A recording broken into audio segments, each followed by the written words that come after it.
How you doing? This is the Real Estate Guru podcast. I got a special guest, David Shands. What's happening? How you doing? How you doing? Amazing, man. Can't complain. Happy to be here. How's the flight? It was good. It was good.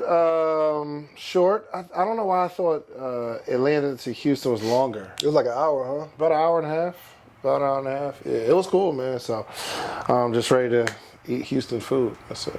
That's cool. You just premiered the other podcast with Donnie, and then y'all came straight over here? Yeah. That's cool. Yeah, I was listening to it. Yep. I don't know where to start. Let me start with ET. Start from the beginning. Okay, so how was your upbringing? Like your dad was an entrepreneur, and yeah, my dad was an entrepreneur.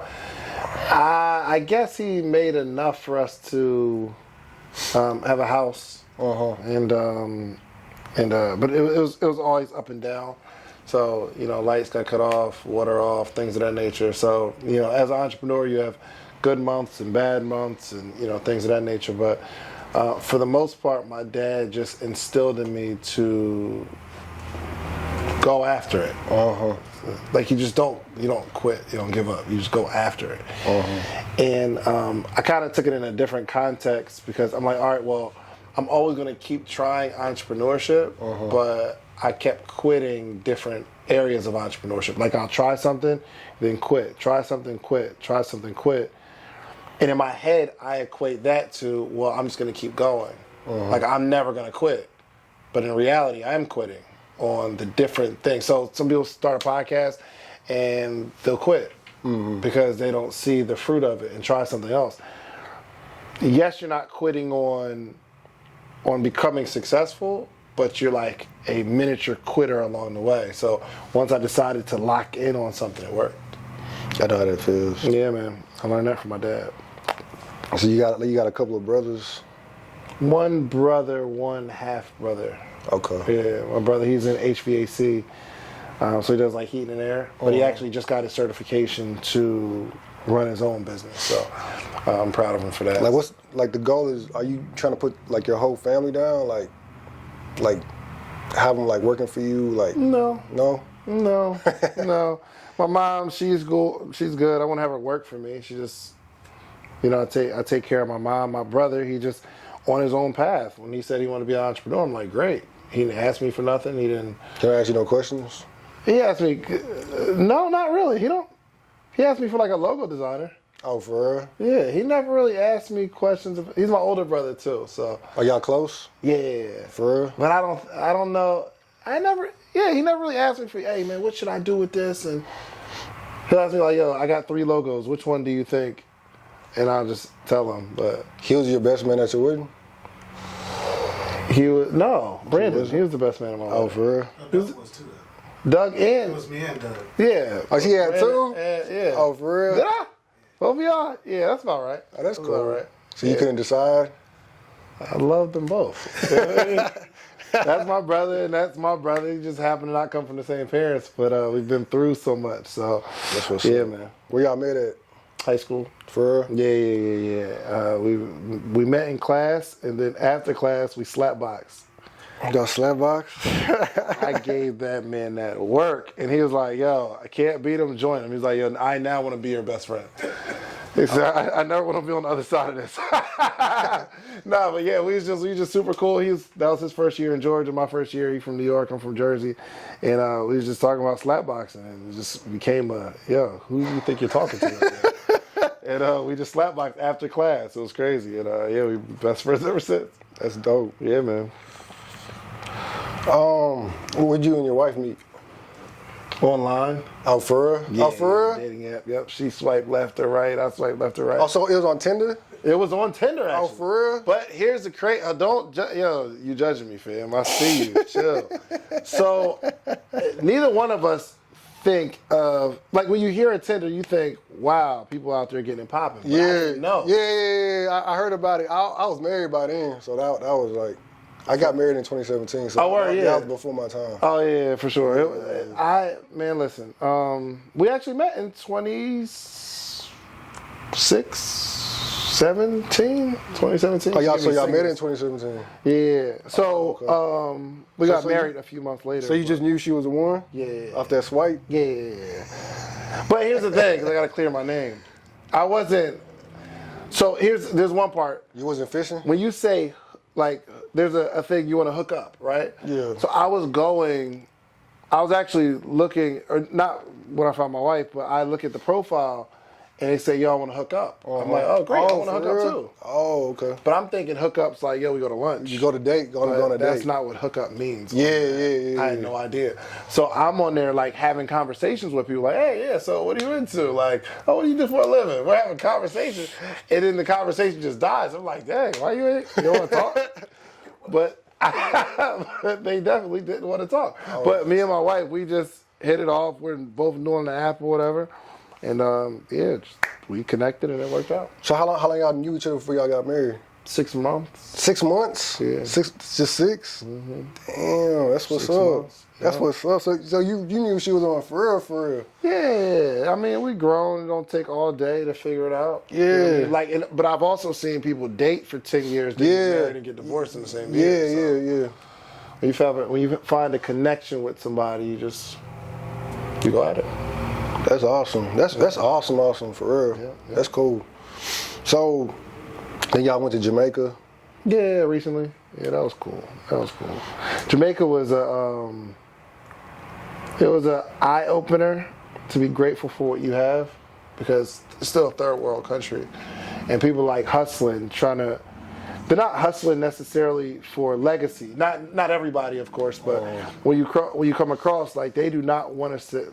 They're not taking no for an answer. They're just going hard. They're hustling to eat for the day. What happened to that dude you was trying to put on? The dude that was like hooking you up with everything, and you was trying to like fly him down and. I got to reach out to him. Oh, for real? I'm trying to figure out. Really, I'm building out the studio, and that would be a perfect place for me to put him in. He was like, yo, if I made, what do you want it, like $200 a week or $300 a week or something like that? And I'm like, what do you do? He said, I'll do anything. He's like, if I can get to the States on a work visa, I'll do anything. He was just so nice. He served us, me and his wife, and it was just, it was dope. We'll bring him in. Yeah, I wanted to ask you about that because I kind of felt his story when you was talking about, like, what do you do? What do you know how to do? Like, I do everything. Yeah. Like, I do everything great. And then you was just, like, thinking about it. And then you and Donnie started talking about it. And that was pretty cool. In that situation, it works. But literally, we was at the complex the other day, right? And the kid was there. He was super proud. He was 20 years old. He said, I'm a 20-year-old entrepreneur. I got 4 businesses. And he looked at it like, yo, I'm 20 years old. I'm doing my thing, 4 businesses. And I told him after he told me that, like, yo, that's a sign that you're confused. Uh-huh. Like, I know you at 20 years old, you're running 4 businesses, none of them are working. Uh-huh. He said, well, I have 8, he said he had like 50-something clients in his landscaping business. Uh-huh.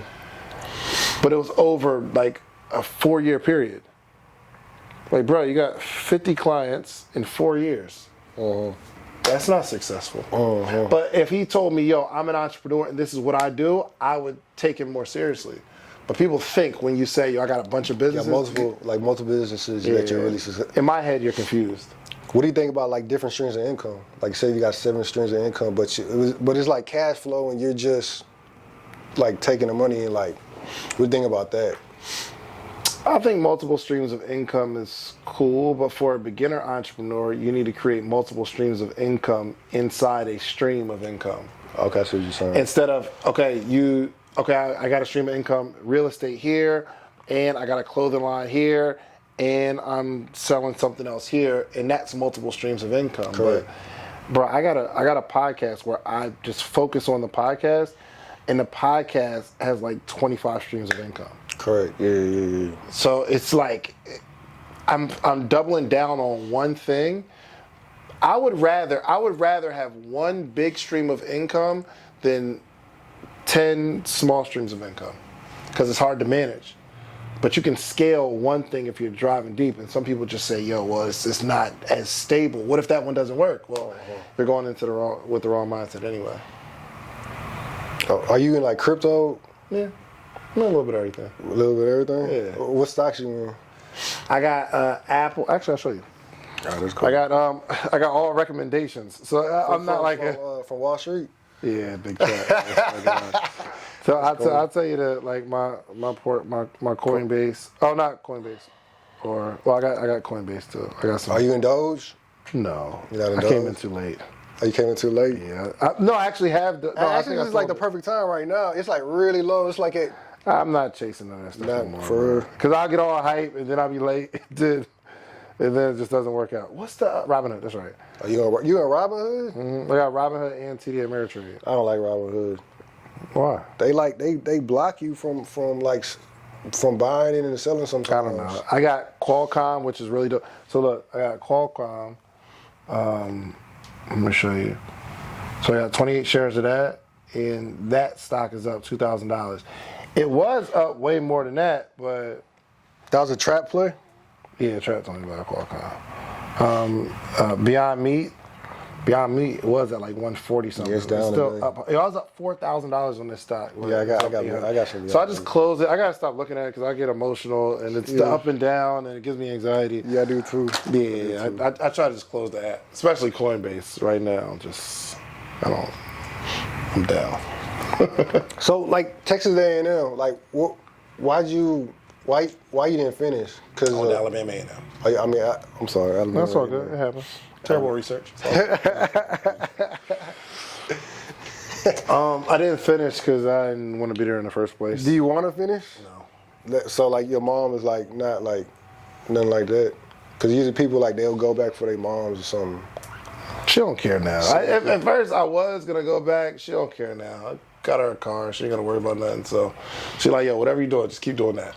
Like, don't mess this up right here. So you don't feel like, because like Eric Thomas, he went back and got a doctorate, but he was already like popping. Like, so you don't feel the need to get your master's or your doctorate or nothing like what? that for like credentials?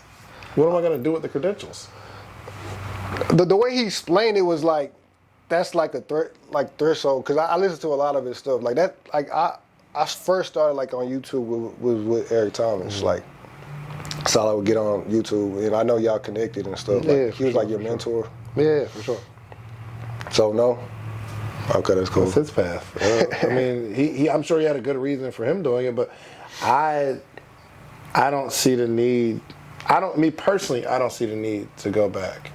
But people have different like reasons for why they do stuff. You know what I mean? Like he might have wanted to do it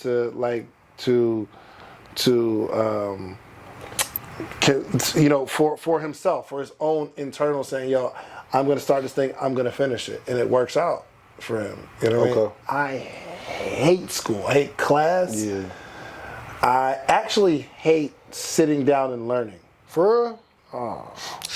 But like on your podcast, you learning from the people that are talking. Yeah, but it's an activity. Oh, I see what you're saying. But if somebody's lecturing, oh, and you can't interject with them and talk to them. No. I feel that. I do feel that. I don't like that. So that wouldn't work for me, and it's not something that I desire to do. So why did you feel the need? Why did you feel the need to go to college then? I didn't feel the need. My mom made me. She made me go. She was like, "Yo, you're the first person in your family to go to college, so you got to go." I'm like, "Mom, well, you go. I'll let you have that title. You be the first. You're never too old." She wasn't feeling that answer, but yeah, I didn't want to go to begin with. So, but it was a good experience. Good experience. Who means more to you, Eric Thomas or Gary Vee? I don't know Gary like that. Oh. What about I like Gary. I just don't know him like that. What about Tony Robbins? I don't have a relationship with him. I got a relationship with Eric Thomas. Thomas. So I was working at the Cheesecake Factory when I met Eric. And he just like brought like a bunch of your shirts? Yeah, well, CJ really. CJ, his partner. So I've actually a closer relationship with CJ because he is the one to put the whole thing together. He mentored me in speaking, like taught me how to speak, taught me how to think, really. So yeah, CJ more so than E, but E has been just an amazing force in my life. He was like rocking your shirts, right? Yeah. That's what jumped off the whole brand. For real? Yeah. So like as soon as he started wearing your shirts, people just started buying them like crazy. The first day. For real? He did a Thank God It's Monday, because he was doing a Thank God It's Monday at TJM. And he named it Sleep is for Suckers, and he had this work hoodie on, and he started talking about the work and breaking down the work shirt, and it just, literally the rest is history. So like I am forever in debt to ET for doing that for me. And CJ's the one that set it up. So You had a kiosk before that, or you had a kiosk after that? It was after I actually got the kiosk. I got the kiosk after. Okay. Yep, I got the kiosk after. I was still working at the Cheesecake. I left the Cheesecake Factory to open the kiosk, but I started making sales with ET when I was still at the Cheesecake Factory. Okay. That story you was talking about where it was your birthday, and then you was doing the same thing you was doing last year. That was pretty cool. Yeah, for sure. I thought that was real cool. Yeah, I think we gotta look at it like that. I mean, are you doing better this year than last year? And if so, what are we celebrating? We just have a party because I'm a year older doing the same thing? That doesn't seem cool. Yeah. So every year, I'm trying to celebrate through an accomplishment. You know what I mean? Every single year, it's not just celebrating for celebratory sake. Let's hit a mark. Let's like grow. If I haven't grown in business or personally or something that I can measure, like I'm good on the celebrations. What platform would you want to be on? Like, what's like your ideal platform? Like Breakfast Club. Breakfast Club be cool. It's a hard question, man, because my mind is always focused on building a platform. I'd rather build my own platform. So you don't think you're already at? So you think your platform could get bigger? What? Like I'm talking about, like absolutely. So like millions, like subscribers and all that. That's dope. Why not? That's dope. How big do you think your platform can go? I'm trying to get to 100,000. Like I'm trying to get where you at. Yeah. So, okay, that's cool. Yeah, but I mean, that's the next milestone. How many subscribers you got now? I got like 2,300. Let's get to 10,000. Okay. When you gonna get it? I'm hoping this this gonna take me somewhere over there, like a couple thousand. You can't rely on that. So if you better, I'm doing a video a week. Okay. On my chronicles. How are the videos? Doing pretty good. I'm getting like a couple of thousand. I'm getting like, I think like 700 watch time hours. So I'm doing pretty good. Okay. Because when I first started, Is that good? For me, it's good because when I first started the podcast, I wasn't really doing any numbers. I was doing like 100 views. Yeah. So the Chronicles is doing really good. Now I'm trying to take the podcast to like the next level. Well, I don't think my podcast is doing really good because my biggest video has like maybe 600,000, 500,000 views, something like that.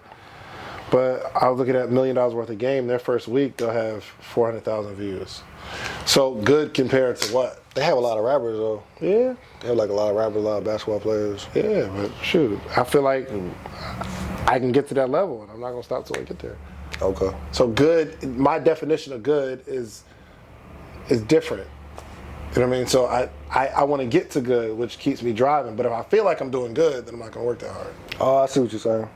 So you're doing a podcast a day then, right? Or are you doing it every other day? We release a new podcast 2 to 3 times a week. We were doing 3 just to kind of test it out, but I didn't see any significant growth doing 3 episodes a week. So we're actually going to go back to 2 episodes a week, but we'll put clips out. Like the 15-minute clips? Yeah. Clips of previous episodes out that people can consume. Yeah, I saw that. On a regular basis. So the goal is to produce something on YouTube every single day, but yeah, so. Have you like had anybody on a podcast that just lied? Like you found out later they were just lying? No? Not that they just lied. Nah, I don't think I had anybody that lied. Has anybody like that I know? Has anybody like pissed you off? No. No. One time, this is my friend, this is my man.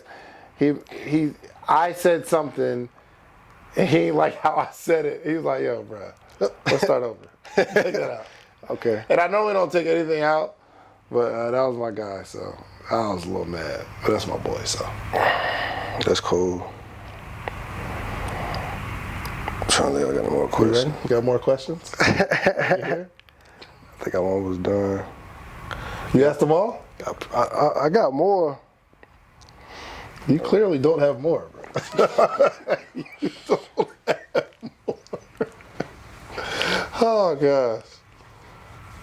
I got some questions for you. Okay, go ahead. You good? Shoot. You can ask me anything. Go ahead, shoot. It's good. Yeah, you know what's so funny?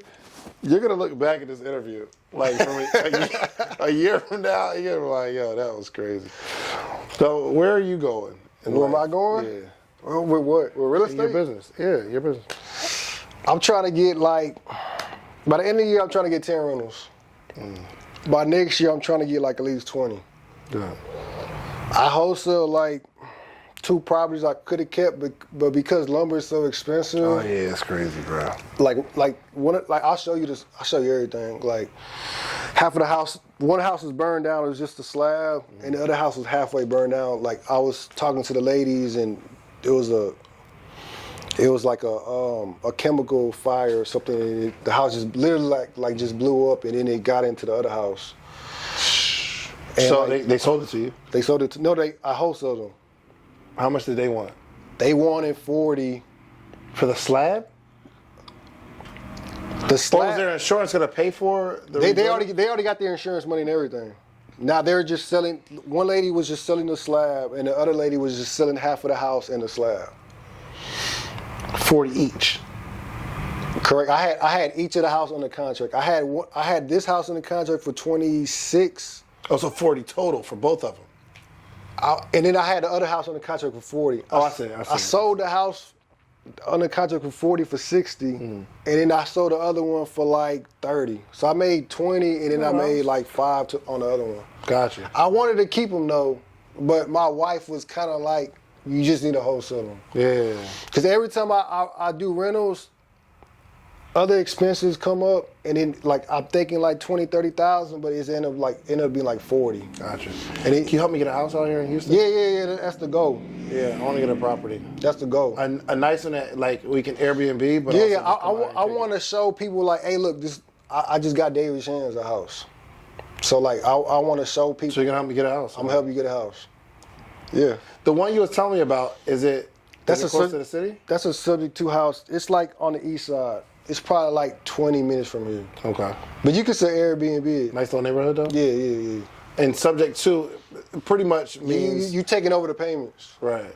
And there's a lien on it, but you don't really gotta worry about it. If you feel like refinancing it, you could just refinance it, and when you refinance it, you could pay off the lien. It's like $5,000. Say that one more time. Okay, look. It's a subject to house. You're taking over the payments, right? Right. So the person wants to get out of the house. They want out of the house. Yeah. They need all they need is $3,500. In total, it's like $6,000. That's title insurance. Gotcha. The title insurance. So I give the lady $6,000. She leaves. I own the house, or I have the deed to the house. Correct. And I take over the mortgage. Take over the payments. I take over the mortgage. The payments to the house, to the mortgage. Correct. But the mortgage will be on me now, right? Correct. Okay. Yeah, I see. And then you can refinance out of it whenever you feel like it. Refinance out of it, just gets another loan from the bank. Correct. You pay off the existing loan, and then they pay you the difference, or it's just gonna be an even kill. Gotcha. Does the house you're telling me about, it got equity in it? It got like $40,000-$60,000 equity. It's probably more because Houston is crazy right now. Give her some more money, other than like more than the $3,500. Okay, I could do that. I could tell her like. I mean, I'll give it to her. Okay. No, that's cool. No, but I know you see it, but you don't want to give her the money until you close though. Of course not. Cause then you gotta evict, and then you know what I'm saying. Like you don't want to jump the gun. Yeah, you kind of want to throw money out of like when it's close to closing. Okay. Yeah. Help me out, cause you want to get a house here, Dre? You want to get a house here? Airbnb there. She will, whatever. Okay. All right. I'm with it. Right. Yes. I want to go to Atlanta though. Come on. Okay. Come on. It's nice house. It's really dope. The energy in Atlanta is just something. It's unexplainable. My sister was just over there because she works at Chanel, and she does like the mannequins. She does like the decor or whatever. Yep. And she just said it was like a lot of people. Yeah, I mean, but it's a lot of black entrepreneurs that are killing it. I know. It's unbelievable. Bro. I know. It's crazy. It makes me want to go down there, to be honest with you. Yeah. It'll be dope, man, and it adds a lot of pressure. no matter how good you're doing, bro, you're gonna be in a circle where they make you feel like you're not doing well. Are you a part of the circle of CEOs? I'm not a part. There's only 5 of them in the circle of CEOs, but we have it's a very close knit group of entrepreneurs that hang out together. So like Wall Street Trapper, he's not in the circle of CEOs, but he's a part of Like Earn Your Leisure. Yeah, man. Come on. Okay, cool. Yeah, take you to another level, bro, for sure. Like when you talking about it? Huh? When you talking about it? I'll come out. Like I don't know. I mean, it's not like a personal invitation like I have to invite you to Atlanta, but if you want to come to Atlanta, it's just a good environment to be in. Okay, that's cool. You know what I mean? But you got to find the circles and stuff like that, but I think you'll do well. Maybe not wholesale. I don't know how hot wholesaling is in Atlanta like that.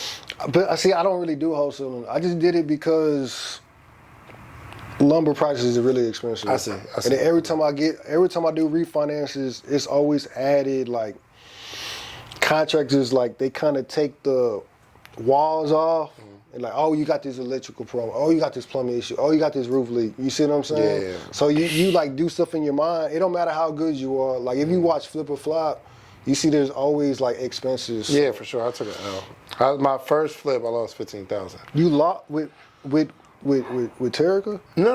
No, I was doing it on my own. Oh, okay. It was just. So you was in Atlanta? Yeah. For real? I took that out. Because the homeowner was doing a lot of stuff himself. Like, he was running electrical and he was doing the plumbing and stuff like that. So we're like, oh, this is a slam dunk. We fix everything up. The inspector comes in and says, nope, that's wrong. That was wired real janky. That ain't right. That's exactly why I don't like doing flips. Yeah, it's nasty. I'm not, yeah. That's why I don't like doing flips. Cause But I did do one with Terica where we made good money. So I'm not doing nothing on my own. Okay. Yeah. That's cool. So how long? So you leaving Friday? Friday. Okay, cool. Yeah. You plan on going to the Galleria?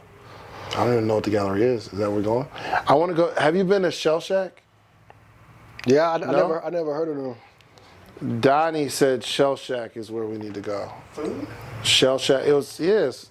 They said they got like crab leg. They said it's the Houston version of Juicy Crab. We got a Juicy Crab out there. It's like crab where you shake it, you put the crab in there like a little, you shake it up with seasons. So I don't know. But anyway, they got like crab legs and stuff. So yeah, we're supposed to go there. Turkey leg cut. I definitely need to go to Turkey Leg Hut. That's a must. Papados. I'm not going to Papados, bro. We got that in Atlanta. Yeah, they got Papados, Papacitos. Yeah, it's all the same. That's why he's like, yo, let's go to Papados. No, bro. I need Houston stuff. I don't know nothing about Atlanta. Yeah, I don't know what y'all got. No chains. No chains when we travel. You been to Row House? Row House? Texas Row House? Bro, if you give me a normal chain, bro.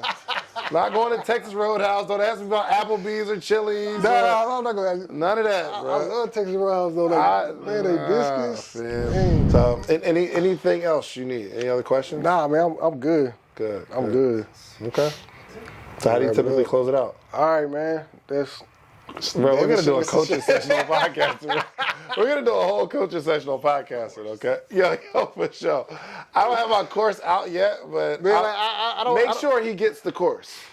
Okay, I'm gonna get you the course. I try not to stress myself over stuff. Yeah. Like I'm real like nonchalant, laid back. So I don't want to be like ain't knowing nothing. I don't want to like Yeah, I think the most important thing is just. I want you to be as comfortable as possible too. I'm gonna be comfortable regardless, but you gotta be comfortable. I'm good. What's more important is you being comfortable. No, I'm comfortable. Good. Yeah, you lounging.